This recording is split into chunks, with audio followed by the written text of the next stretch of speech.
நீ நீயாக இரு, நீ நீயாக இரு. எல்லாரும் நீங்கள் அனைவரும் தனித்துவமானவர்களே, தனித்துவமானவர்களே. ஆனால் இந்த உலகம் இரவும் பகலும் கடுமையாக உழைத்துக் கொண்டிருக்கிறது. ஏனென்று தெரியுமா? உங்களையும் மற்றவர்களைப் போல ஆக்குவதற்காக,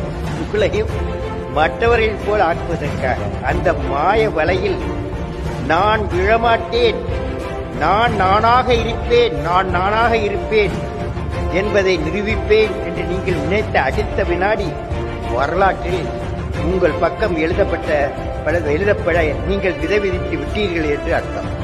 புரியுதா? அதாவது நீயாக இரு, ஒவ்வொருவரும் தனித்துவத்தோடு இருக்க வேண்டும், மற்றவர்களைப் போல இருக்க வேண்டாம் என்பதுதான் அதன் அர்த்தம்.